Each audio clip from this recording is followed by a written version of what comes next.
evening, everyone,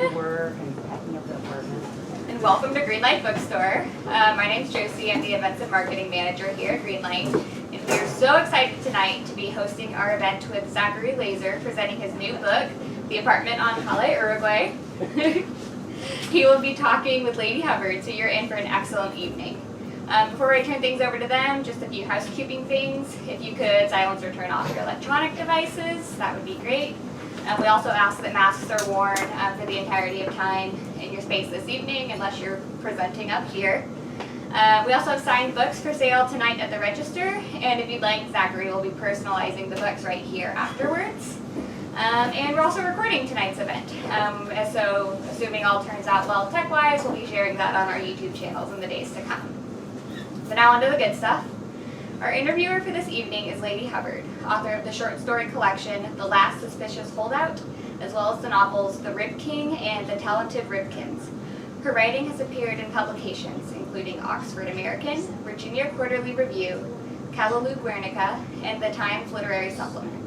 She is a recipient of fellowships from the American Academy in Berlin, the Radcliffe Institute for Advanced Studies, McDowell and Hedgebrook, among other organizations. She lives in New Orleans. She'll be speaking this evening with our featured author, Zachary Lazar. Zachary is the author of 5 previous books, including the novel Sway, the memoir Evening's Empire, The Story of My Father's Murder, and the novel I Pity the Poor Immigrant, which was a New York Times notable book of 2014. His honors include a Guggenheim Fellowship, a Hodder Fellowship from Princeton University, and the 2015 John Updike Award from the American Academy of Arts and Letters. Lazar lives in New Orleans, where he is on the creative writing faculty at Tulane University. In his new book, The Apartment on Calle Uruguay, a chance encounter between a blocked painter and a journalist leads to a complicated romance that reveals their varied histories and vulnerabilities against the backdrop of an America in chaos in Mexico. Booklist called it a stream of consciousness tour de force. So you're in for something really special this evening. Zachary will be reading from the book, and Ladee will join him in conversation, and you'll have your chance to ask questions after that. So if you could please join me in welcoming to the stage Zachary Lazar and Ladee Hubbard.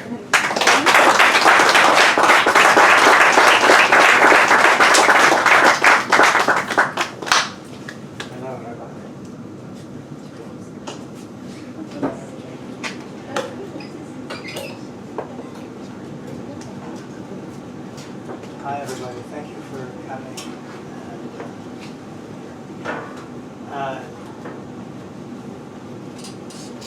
Do I need this? Can you hear me? Well, they want to record it. Oh. Oh, they're trying to record.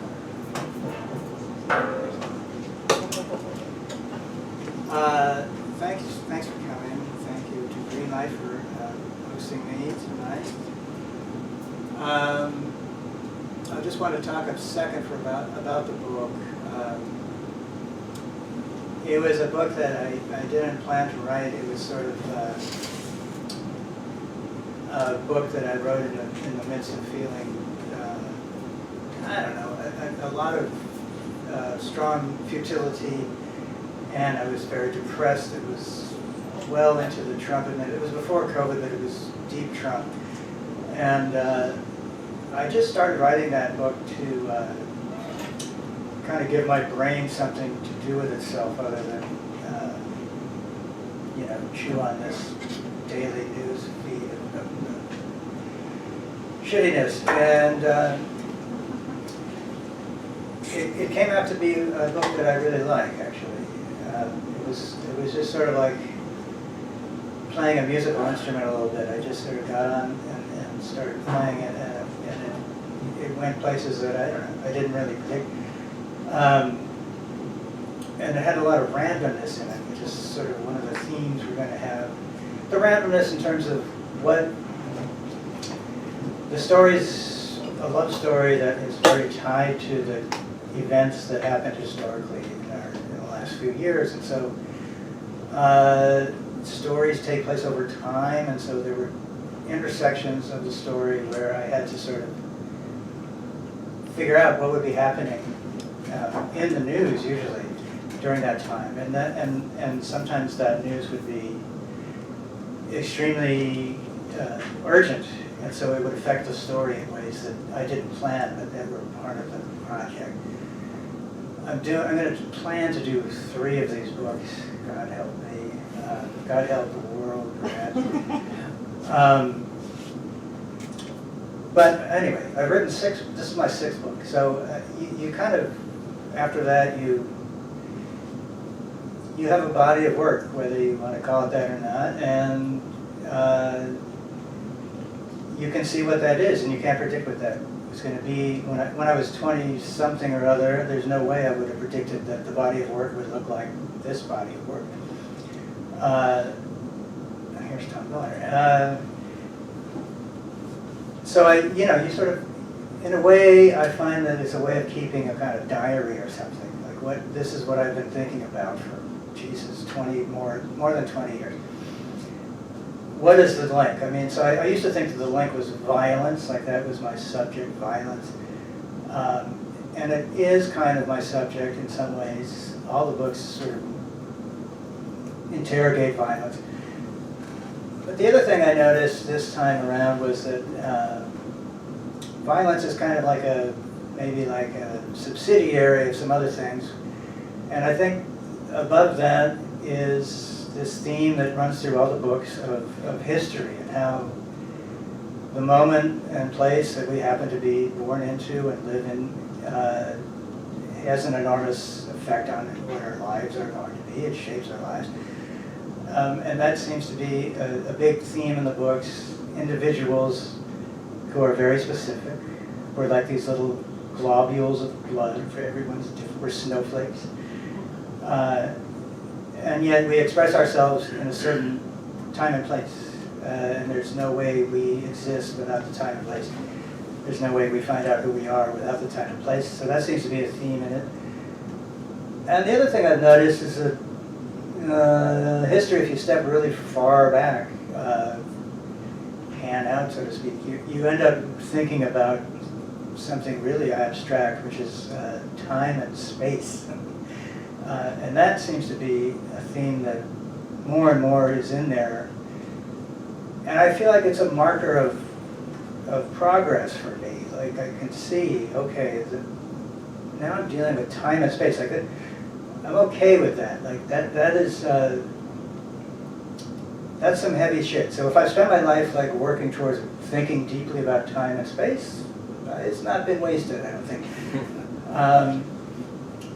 Do you mean in terms of history? Is that what you mean by time? What do you mean by time? I mean it in history, yeah, but also in the really abstract, what actually is time and what actually is, I mean, it sounds ridiculous in a way, but time especially is a really interesting thing to think about what it actually is. Because I think time is elastic in a lot of ways. I think this happens naturally when you get older. You start to think about, mortality or what have you, and then you start to think about certain moments in your life that are extraordinary and seem to, have a life of their own, sort of. And what is that? What is that? I have a lot to say about space and time, and I'm not going to say it right now. Next book. Yeah? But to go back to the history part, I think that a lot of what that ends up being about is,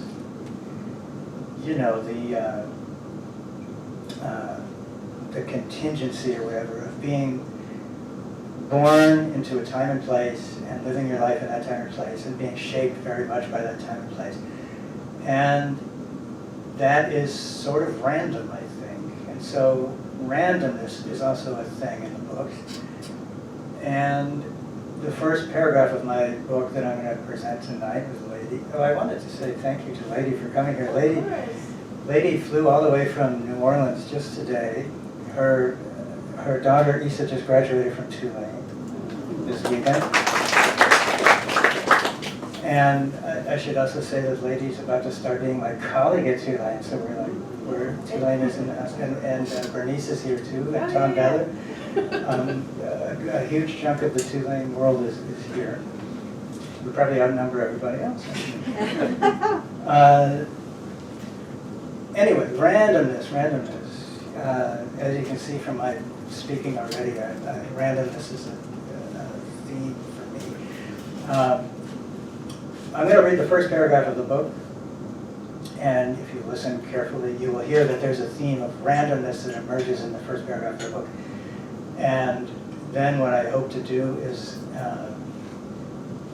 have Ladee and I read random paragraphs from the book for a while, and we'll see how that goes. We'll see if it's interesting or not.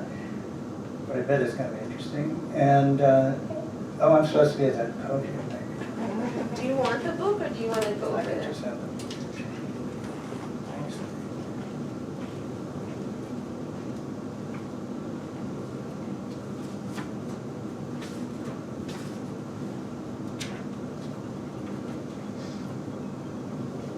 Okay, so this is the very first paragraph of the book. Imagine watching the raw footage of every minute of your life. What you were seeing, hearing, feeling, thinking, including moments you barely noticed or didn't notice at all.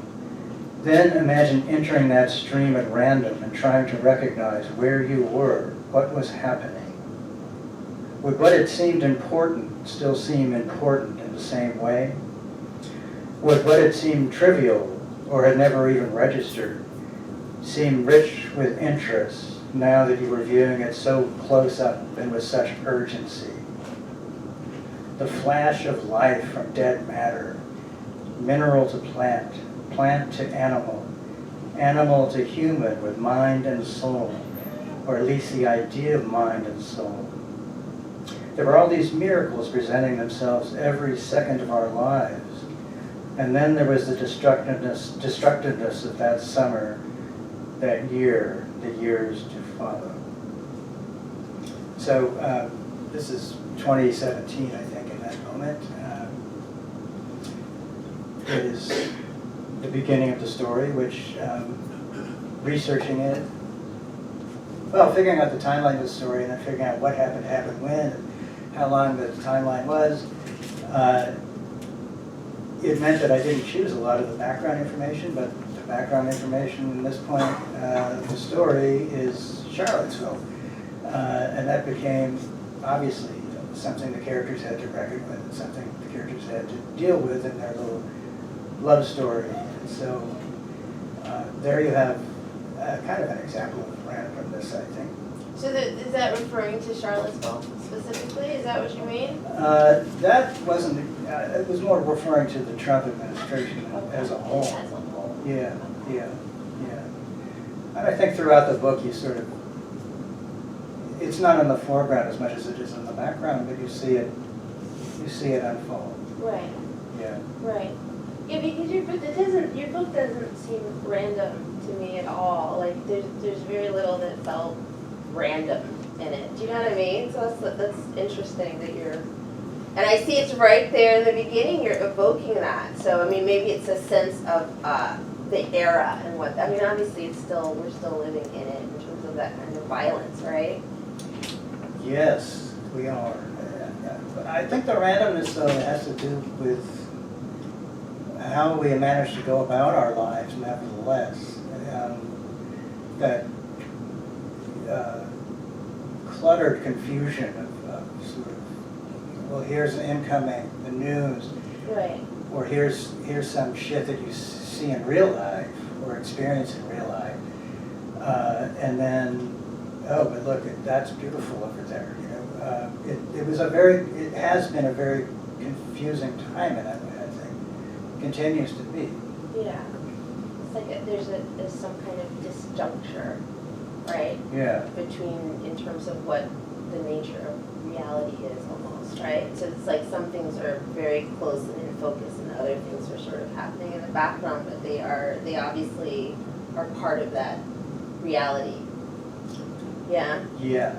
Both shaping it and making you kind of have to contextualize it. Right. Yeah. But then references to sort of when you're saying things happening in the news and violence, a lot of them are, they're references to violence specifically. Yeah. Right, so that didn't feel random either in terms of, do you know what I mean? Right. So. Right. Yeah, I mean, that wasn't really random because it was just objective reflection of what was happening in the timeline of this story. Mm-hmm. So it's not random. To me, it didn't feel that, I mean, I thought it was, yeah. You connected a lot of the time specifically to identity and representations of identity. And I thought that was very interesting as well. So, because part of the, like if it's a perceptive thing in terms of your own experience of reality, but then it also is a reflection of, you have all these people that are sort of misread constantly in terms of how they're represented, how they appear, right? And there's like this disjuncture, and it's often associated with violence, right?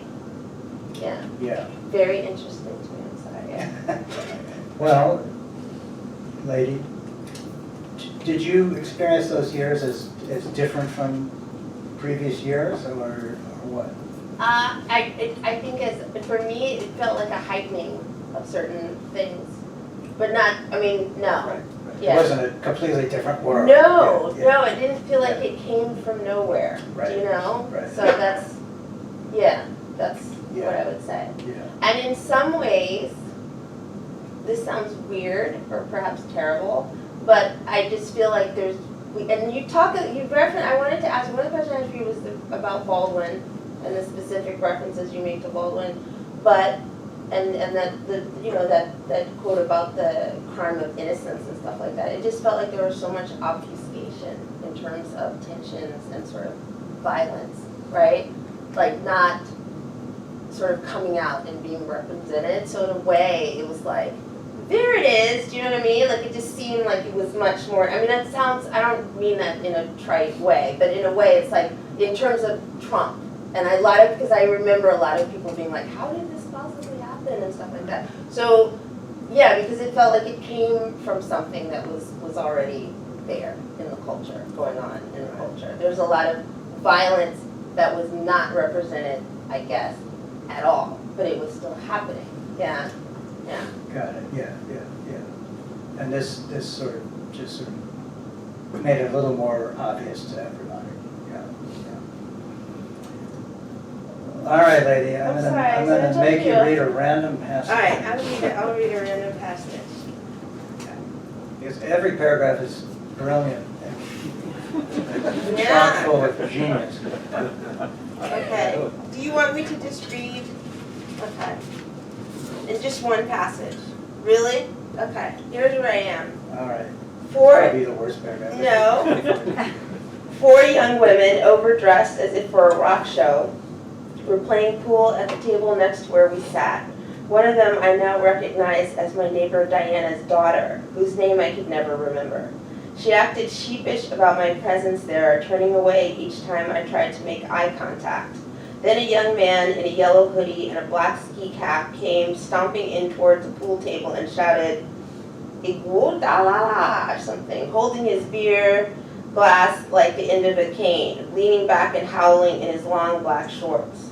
The way how do you say that? Iguodala. Okay, Iguodala made it clear he did not follow basketball, nor do I, right? That he just heard of Andre Iguodala tonight by seeing him make some plays, and liked the way it felt to shout out the syllables of his name. He kept doing it, usually out by the bar, where the karaoke continued. Iguodala had a big night off the bench for Golden State. Well, that actually is the best paragraph in the whole book. Now that's a paragraph. So there again, I mean, what's happening in the timeline of the story. The NBA finals are happening in the timeline of the story. The Warriors are about to sweep the Cavaliers, and if you had a human heart at all, you were rooting for the Cavaliers and not the Warriors. Although I'm rooting for the Warriors this year. But even in a moment like this, where they're just, the narrator has just gone to this bar. This is a part of the book that's taking place in North Sea, Southampton. And they're just at this bar that's kind of like a very ordinary kind of tavern-y sort of bar. Even in this little moment, there's something happening that reflects the times that we live in, I think. And it's not important necessarily, but you have this kid, Darren, intoning the name of this black man who's a basketball player without any kind of sense of context or understanding of who the person is. And Darren ends up wreaking a lot of havoc in this book through his obtuseness, really. I think. One can read Darren many different ways, I think, but he's a shit disturber, and he causes some real bad problems in this book. And yet he's also this sort of life of the party type of guy who can be funny. Later in that scene, he makes a pretty funny joke, I think, about the bar, and that this is the kind of place that Kanye would be, and it's being sarcastic and it's funny. Yeah, I feel like the approach I was trying to have with this book was never to force these things, but to just sort of describe what might have been happening. And, or sometimes weirdly was happening. I think I actually watched that series in a bar out there because I don't have cable television. So, but there wasn't actually a guy screaming Iguodala like that. But you know, the vibe of the place is what I did sort of reference it. It's very vivid. That's an is that how you would describe Darren? Could you describe, like, how would you describe that character? I would describe Darren as a kind of white working class kid in the East End of Long Island who doesn't have a lot of room to grow and a lot of room to, he doesn't have a lot of opportunity, basically. He is smart, he's sarcastic, he's a drug addict. He has a sense of adventure that leads him to do things that are destructive and dangerous. There's a little bit of Darren in me, for sure. When you don't see it anymore, but when I was young. Yeah. All right, maybe I'll read a random paragraph. Where did I put my text?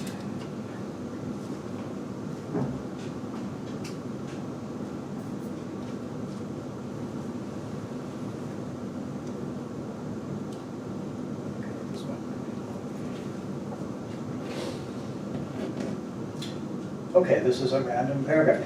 A few days later, we flew to a city I'd never heard of until then, about 350 kilometers north of the capital being Mexico City, where Ana had come to do some work she hadn't told me much about.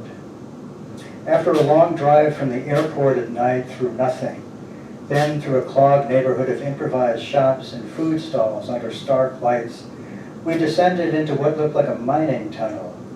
The city had once had the second largest silver mine in the world, and drove underground through a warren of streets with staircases at various points for entering and exiting, a kind of catacomb whose timelessness evoked men with black-smeared faces carrying lanterns, mules pulling carts of coal, but also the complicated stone fortifications that surround the old city of Jerusalem, which did not look much older than these walls. When we came back above ground, there was a floodlit palace like something the Medicis might have built in Florence. Then narrow streets with bronze posts that kept cars from parking on the sidewalks. Floodlights raked the narrow lanes, the building's stucco walls painted in every kind of color, splotched here and there with shreds of old wheat-pasted posters. We hardly talked in the cab. We had not been alone enough for the last several days. dealing with Ana's family. And in the quiet of the dark passenger seat, we had our first chance to process it. At the border, ICE had been separating thousands of parents and children from Guatemala, Honduras, El Salvador. Ana had told me her father grew up in rural Venezuela, the son of school teachers, in a dirt-floored hut built of palm fronds. Then a small house in the village where the floor was concrete and the walls asbestos. He became a government minister after military school. They always lived beyond their means. He died in Patagonia in an accident on a dove hunting trip when Ana was a teenager, leaving investments in the Chilean vineyards that boomed after the fall of Pinochet, oil holdings, and 2 life insurance policies in US dollars. As she told me all this, my country's government was detaining and torturing thousands of parents and children made refugees by its past interventions in their country's governments. I felt certain that my mother had voted for the president, that's Trump, my immigrant mother who thought of herself as an American. My trip here began to seem unlikely and random. There's that word again. Yeah. The driver told us he couldn't go any farther into the historic city because cars weren't allowed. So we got out with our bags and stood for a while before the Baroque Basilica, and he explained how to continue to our hotel on foot. Our flight had been hours late. We were exhausted and dirty. When we got to our room, we took showers and lay there on the clean sheets with no clothes on. And Ana made me watch part of a movie on her laptop. There's a lot of long There's paragraphs. a lot of long paragraphs. They're very well constructed long paragraphs. I find them fascinating. I was like, but that's because of, and it's a lot of it is because of, there's a kind of juxtaposition that it's interesting. That one was just, that's what I meant, like it doesn't seem random. Maybe it's, to me it felt more like maybe it's like not knowing how to respond fully, because you do mention random, so maybe it feels random, but that did not, what you just read did not seem very random to me. And that's what I was saying, there's a lot of, you'll be talking about someone's identity and it'll be specifically tied to sort of this larger context of violence, really. Do you know what I mean? Like, and you do that a lot. That was very interesting to me. It doesn't feel random though. You keep calling it that. Do you think it feels that way to the character? Is that what you mean? I think so. The background that you don't have to understand that paragraph at all is that this is a love story between this narrator, his name is Christopher Bell, and this woman, Ana, who is someone who had to leave Venezuela because of the crisis in Venezuela. And they have nothing in common, except that they have this strong attraction to each other, and actually do have a lot in common. But what they have to negotiate is how much they don't know about each other's worlds. And so she's kind of forced him to come to Mexico because that's where her family has settled after leaving Venezuela. She came here to try her luck here and didn't like it very much and decided she'd rather be in Mexico City, so she went back there. And so he's having to figure this out. He's never spent any time in Mexico. He's never even heard of this city that they're in right now, which is called Guanajuato. And that's where they meet Curtis, right? Yes. They meet, so Ana, the character Ana, is a journalist, and she's sort of fallen on hard times, and what she's doing now is a podcast. And she's gone to interview this guy, Curtis, who is an African-American guy who moved to Mexico because his African-American parents had moved there in the 50s because of how fucked up it was here for them at that point.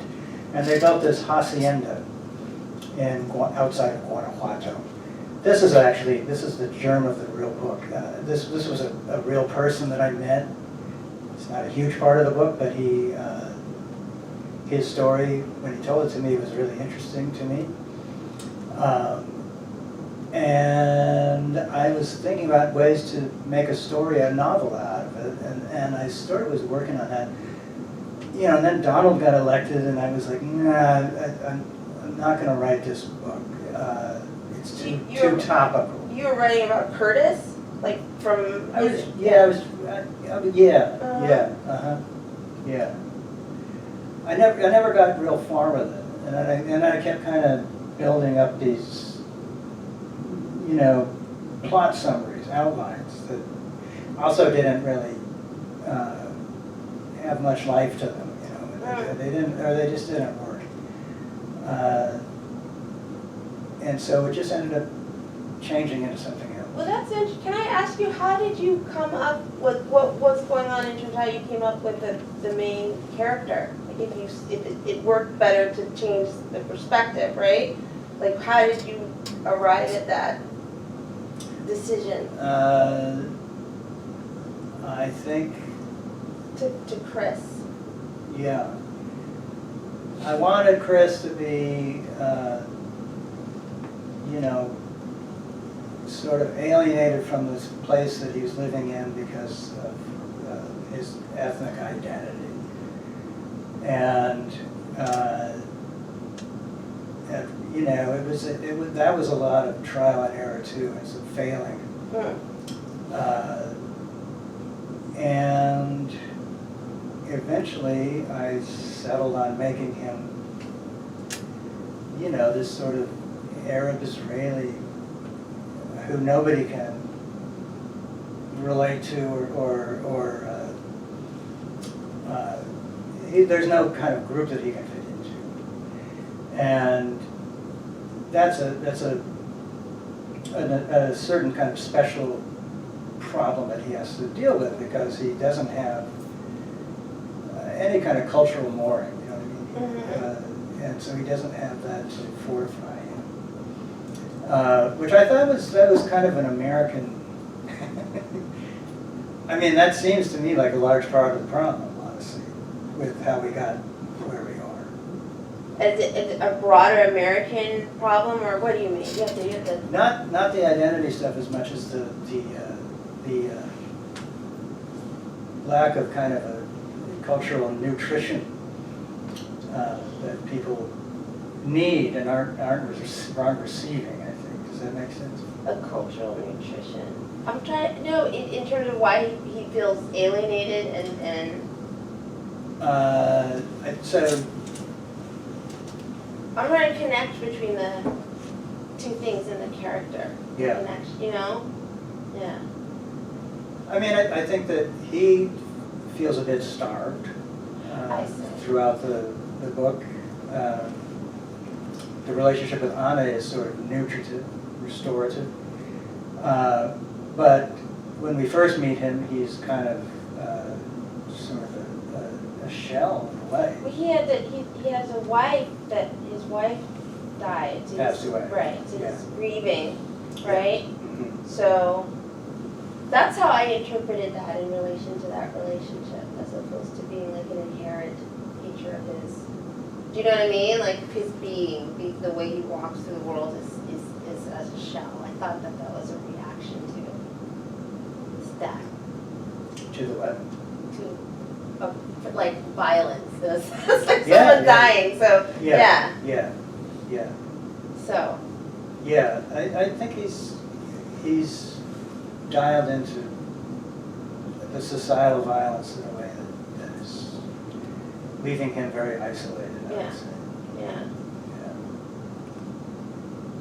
Yeah, I don't know. It's interesting. I'm sorry, you have all these things going on. I find them so fascinating, but because there is a lot of it is violence and representation and identity and sort of visible symbols of identity and how they're misperceived, right? And the consequences of those misperceptions.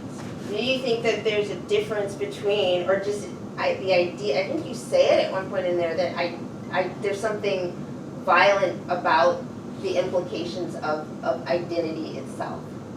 Do you mean in terms of creating like isolation or separation? Well, that's a very complicated question. I know, I told you that, I'm sorry. I told him that was the kind of questions I had, because that's the kind of question that the book evokes for me. Yes, yes. Yeah, I mean, that's why you write the book, right? I mean, right. I mean, I think that there's something in the book that kind of speaks to this. I'm trying to remember that has to do with identity being a lie that becomes true over time. But that's not really it either, you know what I mean?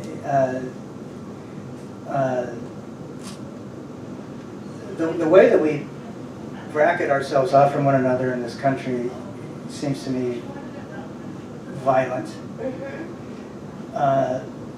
But since that bracketing has been happening for so many centuries, people in those different brackets have found very nutritive ways to react to it and to sustain themselves. So, you know, how can you say at that point that it's not ambiguous? I don't know. You know what I'm saying? Yeah. I mean, I think there's it's just interesting in terms of representation, though. I do think that there are things, maybe like if there's like a central perspective, like there's things going on around the edges all the time that maybe are not always acknowledged. Yes. Do you know what I mean? Yes. So that's one thing. The reason I started talking about this because I was very interested in the fact that most of sort of the people that are sort of overtly signaled as being, because you said too about him being estranged because of ethnicity, and all of the exiles are people of color, right? And I was wondering how that related actually to the character of Darren as well. Mm-hmm. Because there actually are not a lot of, like, I guess, you know, white character, people that would be assumed to be white walking down the street, right? Except for Darren, and you know? Yes. So that was very interesting to me as well. And I also was wondering too about the class implications of that too. It's fascinating to me. Yeah. Yeah, I mean, I was trying to. Because there are a lot of it's not the exiles, they're very middle class people of color, right? So there's something sort of voluntary about it. Like Curtis's, that's voluntary. Where he is. Yes, Yeah. yes. So there's like a class element too, to like the community. Yes. I'm sorry, I found that really fascinating. So I just wanted to ask you about that. I mean, it's interesting because a lot of this was not like deliberate, you know, and.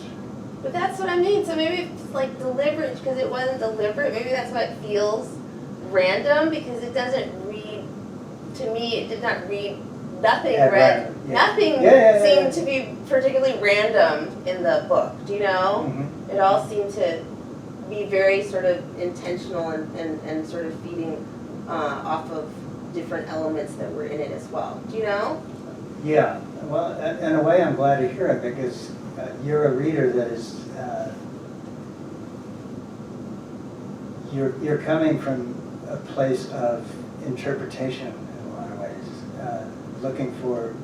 reading meaning into everything, and me personally, is that what I do? Is that what you mean? I think so. Yeah. Which is what I think that's a good reader. I mean, I think that's a book should do that. I think I was thinking through these things though, rather than going in with a sort of blueprint. Do you know what I mean? No, but no, it doesn't feel like you went in with a blueprint. I mean, sometimes that just is, it felt like that's what came out. I didn't mean it, I don't know, what is the word for something that you write according to a blueprint? No. What? No, just like, it's not like, I can tell, it's like, it's very complicated, but it feels like someone working through something specific, that's all. Do you know? Yeah. So maybe different things keep coming up. What's the word for when things just sound like they were, there's a word for that. And it sounds like what? No, it's just like, it's like I have a plan and I'm going to stick to my plan. Oh. No, yeah. Yeah. Which is like saying not very interesting necessarily. necessarily, Right, right? So right. that's that. Yeah, no, I didn't mean it like that. No, mine is more like jump in and Right. Well, no, figure it out. yeah, but it feels like you're working through something very specific, I guess. Do you know? Yeah, I was thinking a lot about whiteness. I was thinking about the way identity works in our country, and I was thinking about how my brain has been mapped by all of that, and how much of that is been made conscious and how much Right. is still not. Right. Yeah. Right. Oh, I think we're about to. Oh wow! Really? Oh my goodness. It was interesting for us. I think. It was interesting for me. It was very interesting. Well, your book is very interesting to me. So so I can't ask him questions, right? We've got like 15 minutes if we want to open for audience Q&A, but Okay. we've got time. I can ask him questions. Well, maybe we should have some Q&A from the audience. Yeah. There's usually shyness, so we'll take 7 of the 15 minutes. Yeah. It's going to help you, right now, I mean, this is. Can't recognize people. Kind of, very abstract, and it's going to help to read the book, but I'm kind of interested in which direction you're more interested to go and to talk about randomness versus specificity, and I feel like in violence there's a lot of specificity about, but it sounds like what is also happening is that there is a lot of potential in the suggestion of things that are happening. Does that make sense? And so I'm wondering if the sort of the randomness that you're talking about, the balance has to do more with what's the potential that's not really described versus the specificity that you're giving us. I mean, there's a little bit in the book about Heather Heyer getting hit by the car in Charlottesville, and talking about how random is that versus how not random is that. And I think it's both, because I think that the car could have hit a lot of people instead of her. But of course, it's not random, it was a deliberate act. So violence, to me, by its nature, is inherently random and chaotic in its results. I mean, it might be rational even when it's when the decision is made to be violent. Not that that was not a rational decision, but if we're talking about going to war, someone makes that decision to go to war, and then someone is ordered to do this, and someone's ordered to do that, and they have to do it. But what happens, the result of that, of course, is completely unpredictable and random. I mean,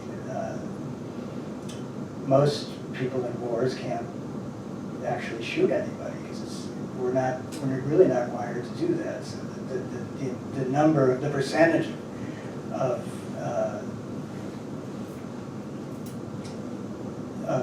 shots fired in a war that actually land on someone is very, very small. The same is true of street gun battles. So I don't know. To me, violence and randomness are very closely related.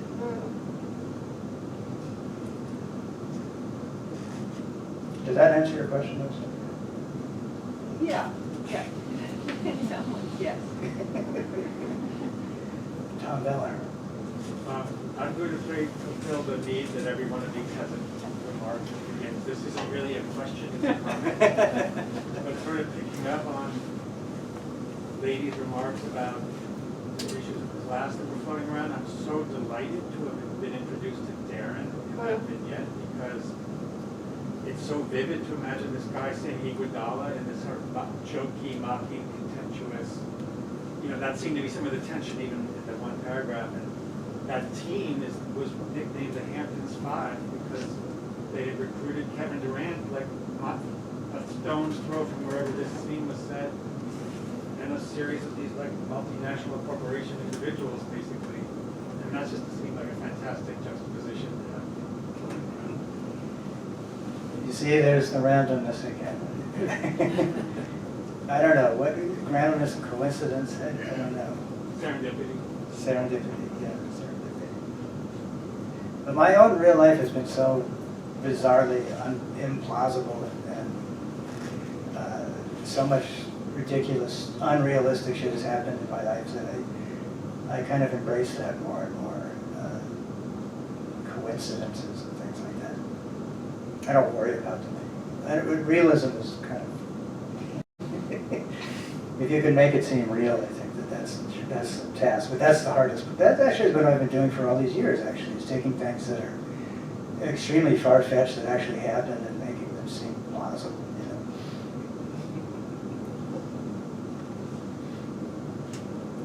know. Answer. You a question of having read your previous books. You're talking about real life, unlikely events that you make seem plausible, but actually in your previous books you're often building around characters that did exist at a time and place, so you're mentioning them. How different did you find it? In this book sounds more like your characters have had to be created by your imagination rather than working around with pre-existing material, because you have had your perceptions, your readers have had perceptions of Mick Jagger or whoever it was. Or... Yeah. Yeah, this one is pure 100% fiction, and that was liberating, actually, to do that. I plan to do that from now on. It's just, it was a lot more fun, honestly.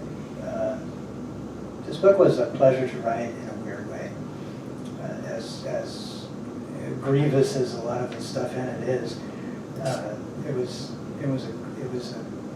a fun book to write until I decided to change the ending, and then when I decided to do that, which was just on a dare, really. Like the previous ending was not bad; it was pretty dramatic, I think. But our friend Jamie Attenberg, whose book is right here. She read it and said, well, you know, you should just write a different ending just to see what it looks like. And I'd never done that before. And I really didn't want to do that. Because the shape of the thing seems to be like, you know, the Almighty decided that was what the shape should be. But I just decided to do it because I wanted to make sure that I did everything I could possibly do to make the book as good as I could make it. And so, that being said, I spent a year fucking around with the ending, and it took forever to get the ending right. I'm glad I did that, though. I think it's better now. Did you read? You read both versions, I think. Or did you? Yeah. You disagree, I think. No, I don't. Actually, no, I don't. I've read several versions.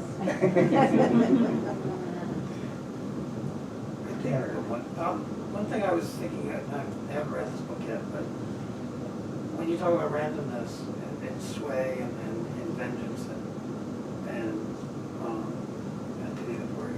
it's sort of like the same kind of thing is happening. Like when you say randomness, I'm thinking of a slightly different word, and it's more like the circumstances of these characters have been. They live in these circumstances that they've been given by whatever's going on, but then there's this inevitability that they're driving towards. And its sway was really present. Like you knew what was going to happen. Historically you knew, but you also felt these trains going towards the same destination.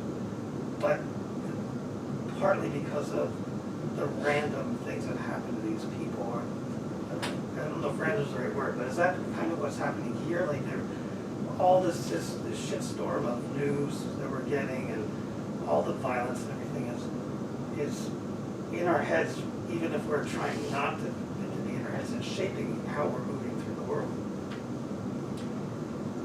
Yeah, I mean, I think that history to us as individuals is a bit random because we don't control it. I mean, it's just throwing shit at us all the time. Just more shit in your face every day. And yet you're trying to live your life. I mean, and the craziness of that is what I was trying to kind of capture in the voice of this book, where you're, you know, there's sure a nice sunset over there, the ice is detaining these children, within the same moment, which is how that's how I experience life. I mean, well, might as well be pretentious because here we are. But I was deeply influenced by this crazy mystical Jewish book called The 13 Petaled Rose that I read when I was 20-something years old, and I read it all the time. And it's about the Jewish mystical tradition and the idea that our task on earth is to, the world is shattered, okay, there's all these fragments, that's the world we live in, it's damaged. And our job is to sort of, not even to fix things, but to put things in their correct place. And that resonates with me for some reason. I feel like that's kind of, not what I'm, that's not my, I don't sit down to write a book and think I'm going to do that. But I think that that's what I'm doing in my brain at least.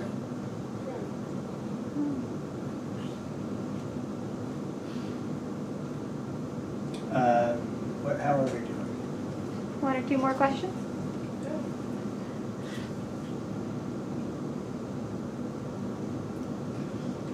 It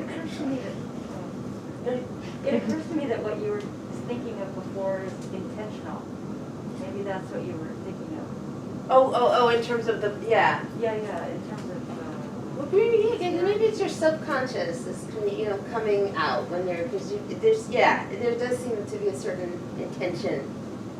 Maybe I don't fully understand with the way you're using randomness too, because I think it seems slightly different. But I understand what your explanation to him made sense to me in terms of what you're saying. So you're saying the pattern is too much. Because it's not like you do that, like the paragraph you read the last time where you have the ice and then there's like this love story and we're going here and stuff like that.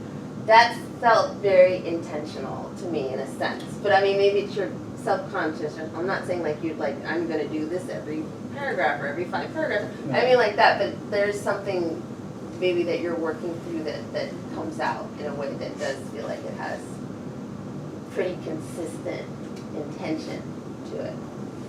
It's not the same thing all the time. Because like, for example, if there were more time, and I told you I had many questions that I would have liked to have asked you, but one was about specifically also the representation of violence. Because there's a lot of mentions of violence that are not explicitly represented in there. And I found that fascinating. I was like, because certain acts are more explicit than others, and some are just sort of not, it's not even clear what happened. Do you know what I mean? And I found that fascinating. It did not feel, when I read it, random that you were doing that. Yeah, I don't think it is necessarily random, but I think it's neither is it deliberate though in terms of the way I'm writing it. It's intuitive,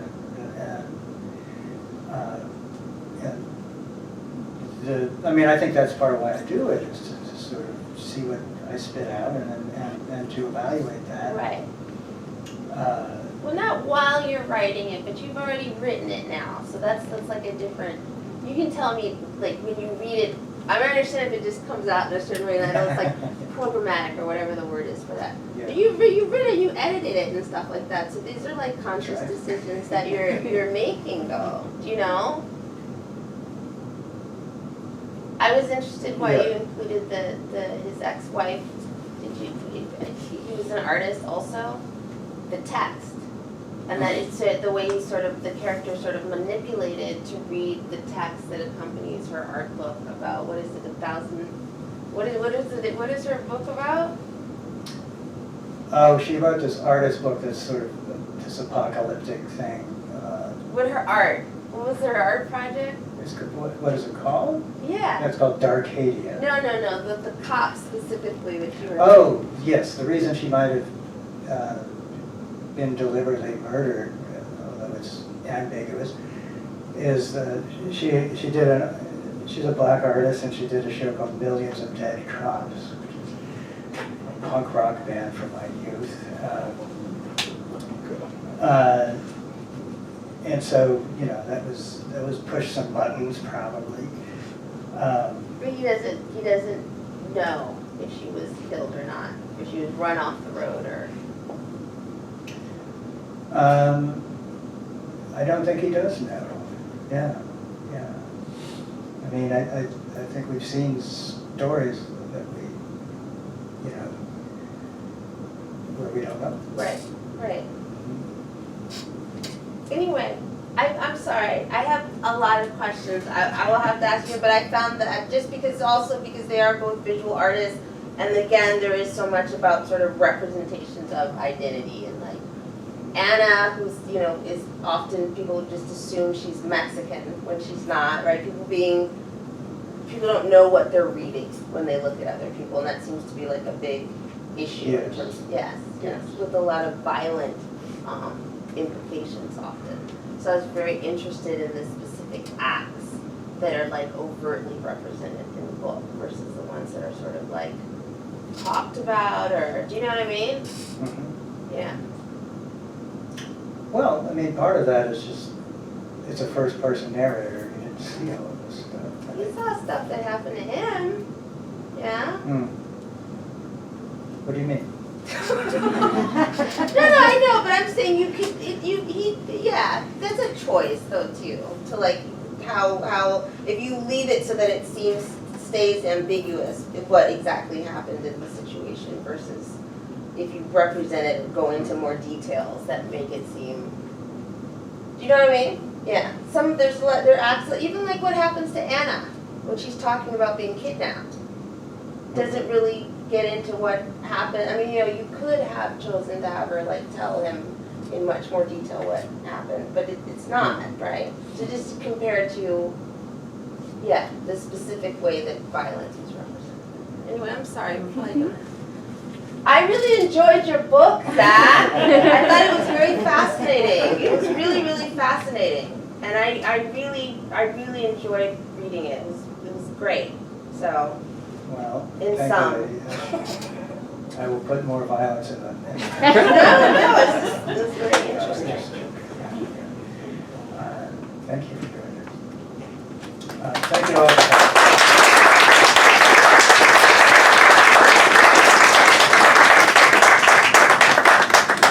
You beat me to it. Can we give it up one more time for Zachary Lazar?